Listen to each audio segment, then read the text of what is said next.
All right, good afternoon, everyone. Just a few things at the top, and we'll get right to your questions. First, as some of you may be aware, July 1st marks the 50th anniversary of America's all-volunteer force. Over the past 50 years, our nation's all-volunteer force has recruited and retained talented people from all walks of life from across the country and beyond. Since the elimination of the draft in July 1973, those who have joined the ranks of America's armed forces have done so out of conviction and not compulsion, and to be a part of something bigger than themselves.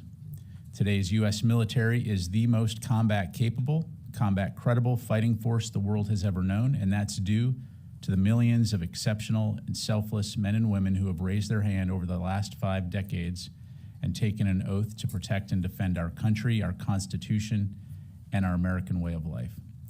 To commemorate this important milestone, Secretary Austin will release a statement to mark the anniversary, and is also planning to travel to Fort Meade, Maryland on Wednesday, where he will swear in approximately 100 new recruits into the armed forces at a military entrance processing station. More details regarding the swearing-in ceremony and the Secretary's travel to Fort Meade will be provided in the very near future.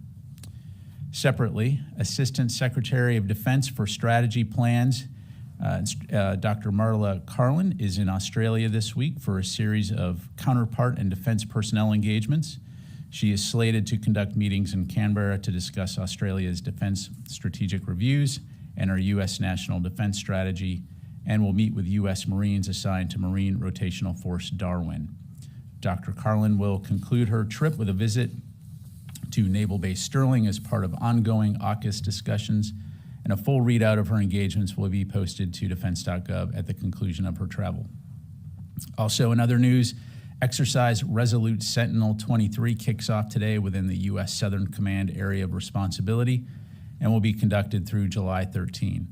Resolute Sentinel 23 is a joint combined multinational field training exercise focused on joint all-domain operations, rapid response capabilities, civil military operations, and wartime mission essential tasks.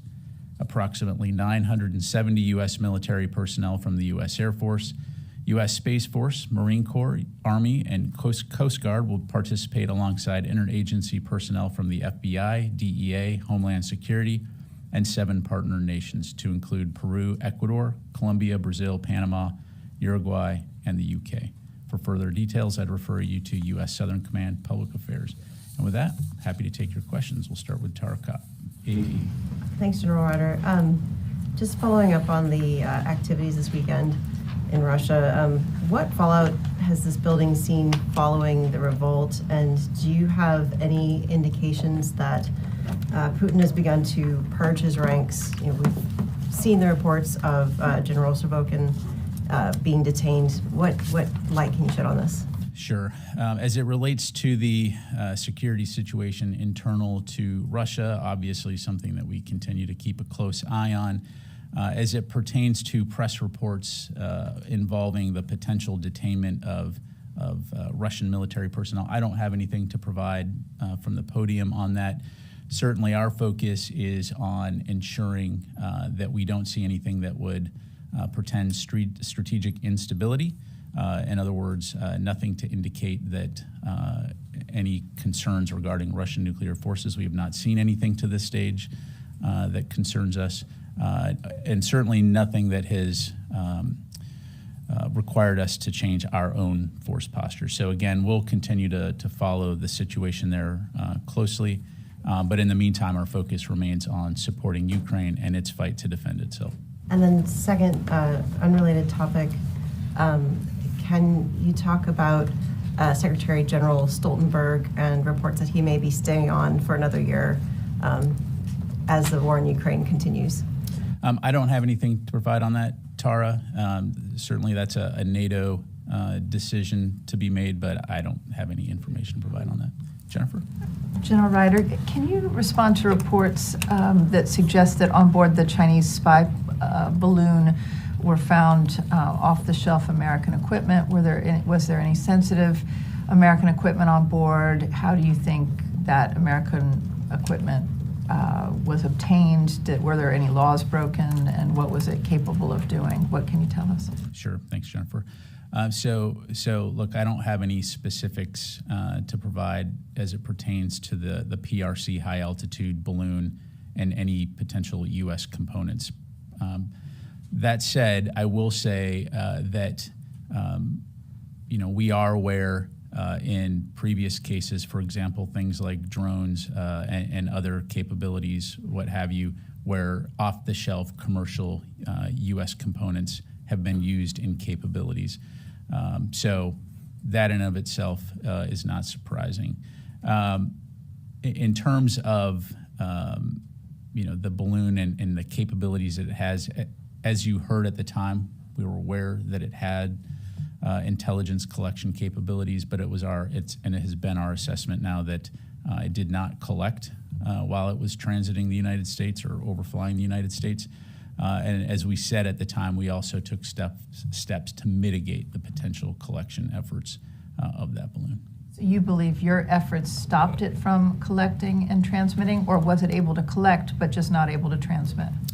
We believe that it did not collect while it was transiting the United States or flying over the United States. And certainly the efforts that we made contributed, I'm sure. So, Janie? Thank you, General. As you know, that this month is the 73rd anniversary of the Korean War. What message can the Pentagon deliver on the 70th anniversary of U.S.-South Korea mutual defense treaty? Well, from a DoD standpoint, certainly we remain committed to working with the Republic of Korea and our partners in the region to ensure peace, stability, and security in the region. And that's what we will continue to do. You've heard the State Department and the White House talk about an open door when it comes to being willing to talk with North Korea in terms of resolving disputes diplomatically. So I'd refer you to them for further comment. But certainly from a DoD standpoint, we'll continue to work alongside our partners and allies in the region to prevent potential future conflict. Submarine issues, the U.S. will dispatch a strategic nuclear submarine to South Korea. Will these nuclear submarines stay in South Korea permanently or just short time? Thanks, Janie. So first of all, I won't get into future deployments and timelines and things like that. My understanding again is that at some point in the future, as you highlight, a U.S. nuclear-capable submarine will visit an Ohio class, will visit South Korea for a port visit. This will carry nuclear warhead. An SSBN. I'm not going to get into specific armament on specific systems, but a nuclear-capable submarine. Thank you. Yes, ma'am. Thank you, General. In your point of view, do you think the reason why African countries align with Wagner Group is because there is no other options or countries available to work with these countries in terms of security strategies? I'm hesitant to talk in platitudes or speak for other nations when it comes to why they're making the security decisions that they're making. And so certainly, as it relates to individual countries, they would be in the best position to explain why they may choose to hire a company like Wagner Group to provide their security.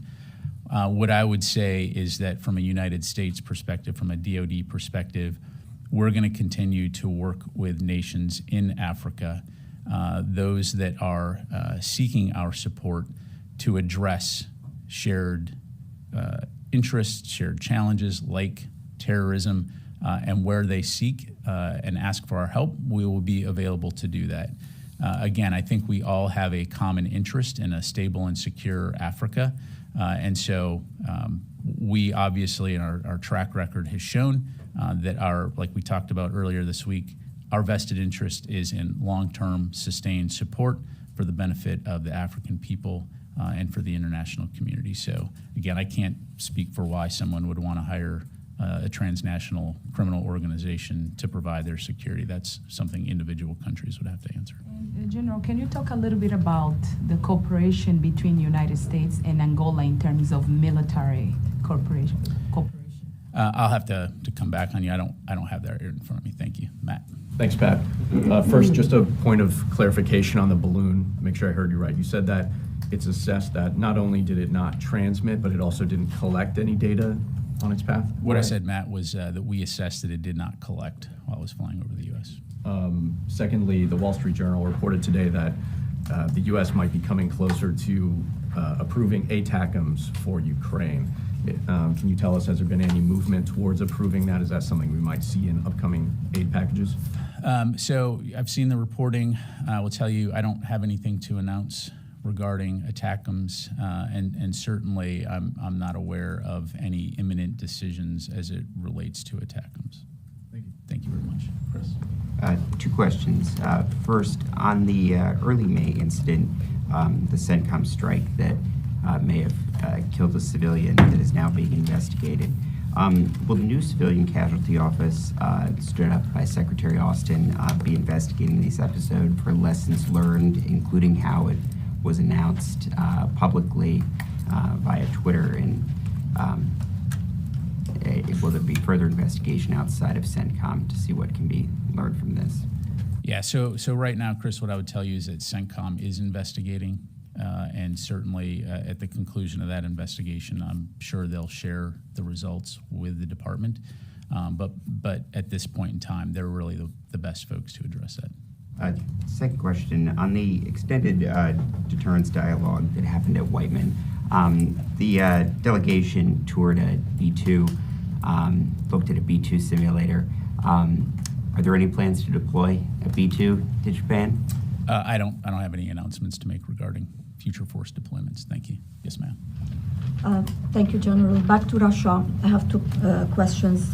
First, while the department is still assessing and monitoring the consequences of what happened in Russia, do you think because of this new situation, you'll have to look differently to or at the needs of the battlefields in Ukraine and maybe include the new systems in future security assistance packages? And the second question, satellite image from a former military base in southern Belarus shows new structures within the compound. I'm not sure if you saw this, but if yes, what's your assessment?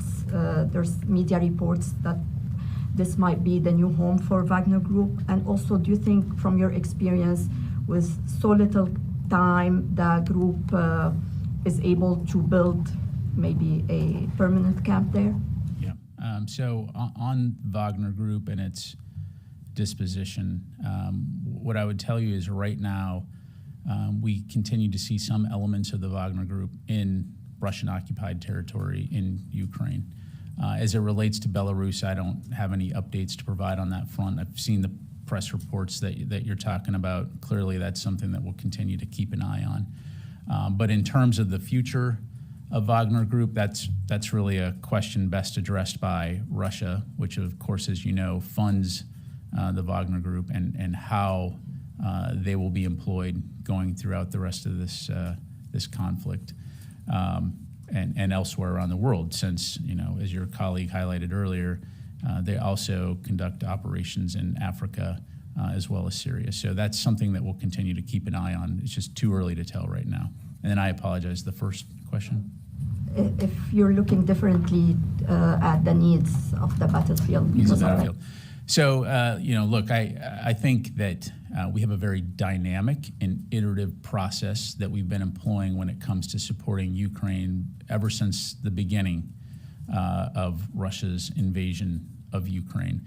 And that entails very frequent communication between the U.S., the Ukrainians, our allies, and our partners in terms of what their needs are. And when it comes to the battlefield capabilities that they need right now to conduct operations, We believe that we have given them significant combat capability in order to prosecute those operations on their timeline at a time and a place of their choosing. And so that will continue to be our focus. Secretary Austin has taken obviously a very personal interest in terms of making sure that we're actively communicating with our allies and partners around the world. You see that as evidenced through the contact group, which is held monthly, as well as the multiple phone calls that he makes to those allies and partners and Ukraine, the Ukrainian Minister of Defense. So we're confident that with that open line, that we're going to continue to get them the capabilities they absolutely need, like ground-based air defense, artillery, armor, and spare parts, maintenance capabilities, all those things they need to continue to prosecute this fight. Thank you. Let me go to Rio. Thank you very much. Now I'm going to go to the phone. Haven't forgotten about you guys on the phone. I want to follow up about the extended deterrence dialogue with Japan. The U.S. statement gives us more detail of the dialogue than usual, including a tabletop exercises and field flight simulations. So what message are you sending to North Korea and China by releasing more information of the dialogue to the public? Well, I mean, broadly speaking, we always try to be as transparent as possible when it comes to talking about what we're doing in consultation with our allies and our partners around the world. In terms of the dialogue and extended deterrence, we will continue to highlight where we can work together to ensure stability and security in the Indo-Pacific region and beyond. So I don't have any specific announcements today to make in regards to additional outcomes of that dialogue, but needless to say, going forward, we do look forward to continuing to work closely with Japan and our other allies in the region to ensure that we can continue to deter potential aggression, but more importantly, preserve. Thank you. Okay, we'll go back to this side of the room. Yes, ma'am. I want to follow up on ATACMS. Is it a stockpile issue at this point? And if so, are you looking to potentially, when the Army's precision strike missile, which is the ATACMS replacement, is mass produced, that would be the opportunity to potentially send it to Ukraine? Yeah, thanks for the question. Again, through the course of this campaign, we're going to constantly look at the variety of capabilities, again, based on what Ukraine's most urgent needs are. Again, on the ATACMS, I don't have anything to announce. And so, again, we'll just continue to keep that dialogue open. And when we do have something to announce, we will. Thanks. Let me go to the phone here real quick. Howard Altman, Warzone. Hey, thanks, Pat. Taiwan just retired its Hawk air defense system. Do you think that might be in line for Ukraine? Are you talking to Taiwan about providing that to Ukraine? Thanks. Just to make sure I understand, your question is Taiwan providing Hawks to Ukraine? Well, they just retired their Hawk air defense system. So I'm wondering if there's a way, if the Pentagon is looking at a way to bring that to Ukraine, considering its needs for ground-based air defense. Yeah, thanks, Howard. So I don't have anything on that. I'd refer you to Taiwan to talk about their capabilities and potential disposition. Thanks. Let me go one more here. Jeff Selden. General, thanks very much for doing this. Two questions. First, what type of impact, if any, have the issues in Russia had on military-to-military communications with the U.S. or any of the hotlines like the one established in Syria? Has there been any impact there? And secondly, we've heard again this week from Chinese officials who are demanding an end to sanctions in exchange for reopening military-to-military communications with the U.S. Does the Pentagon have any reaction or response to those demands? Yeah, thanks, Jeff. So on your first question, as it relates to military-to-military communications via the hotlines that we've established, no, I'm not aware of any impact. Those lines of communication remain open, and so nothing new there. As it relates to the comments about lifting sanctions in order to remove obstacles to communication. As you've heard Secretary Austin say previously, he can communicate with his Chinese counterpart right now. Those sanctions do not need to be lifted in order for him to communicate with his counterpart. And so from our perspective, there are no obstacles to keeping open lines of communications. We do think it's important, and so we will continue to make efforts to do that. Thank you. All right. Yes, sir. Thank you, sir. Two questions. One on U.S.-India relations. As far as U.S.-India military-to-military relations are concerned now, Prime Minister Modi was, of course, here for about 4 days, and before that, Secretary Austin was in India. What was on the table during his visit to India before Prime Minister's visit to Washington, and also now what is on the table and off the table as far as military to military concerned? Because India have had a big list of purchasing U.S. military. Yeah, thank you. So as you highlighted, the Secretary did travel to India. He felt like it was a great visit and very much appreciated the hospitality that he received, as well as the opportunity to engage in a robust dialogue with his counterpart. In terms of what was on the table, what is on the table, I think what you saw the White House read out in terms of the results of those discussions, and so I won't repeat that here. As well as the roadmap that I highlighted at a previous briefing. So I would point you to the fact sheet that we have on the DoD website that goes into a lot of detail about what we look forward to in terms of our cooperation and partnership with the Indian Ministry of Defense and Indian government. In the past, there were many ups and downs as far as U.S.-India relations, military-to-military relations are concerned because of Russia and all that. Now you think India will be the largest military relations with the United States? You know, look, we very much appreciate the relationship that we have with India, and we continue to want to build on that. India is obviously a critical player in the region when it comes to ensuring stability and security in the region.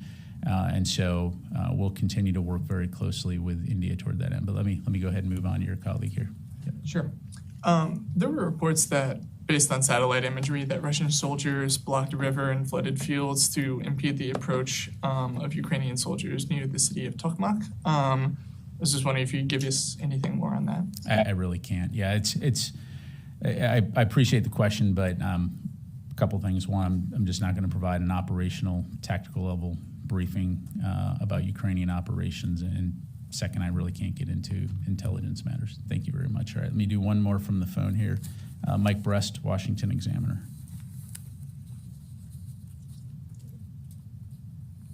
Mike, are you there?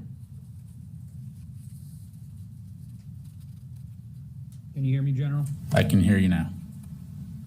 First question, you mentioned that some elements of the Wagner Group are still in Russian-occupied Ukraine, but could you give us some sort of ballpark on the number you see now compared to previously?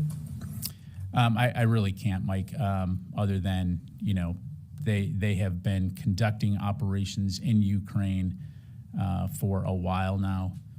And so, you know, most recently near Bakhmut.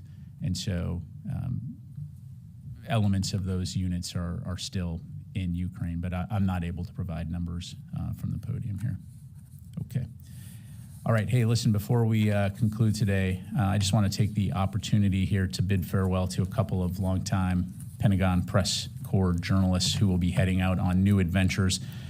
First, Mr. Qasim Ileri from Turkey's Anadolu news agency. He'll be departing the Pentagon after almost 10 years of being here in the building, covering the Pentagon and DoD. And like many of the foreign correspondents covering the department, he has provided a unique and important international perspective when it comes to covering the U.S. military. So Qasim will be heading back to Turkey to pursue some opportunities outside of journalism. So on behalf of the DoD, we'd like to bid him a farewell and wish him and his family the best as they embark on their next chapter. Also saying goodbye to Kevin Barron, who departs Defense One this week, where he has served as executive editor. Kevin's covered the Pentagon for nearly 20 years in a variety of roles, probably interacted with nearly everyone in this room, probably in this building. During his tenure as editor, he's squarely established Defense One as an authoritative source on defense news and a reputation for excellence within his journalism excellence within his newsroom. So on behalf of DOD, we wish Kevin and his family good luck as well as he moves on to other pursuits. Thank you very much, everybody. Appreciate it.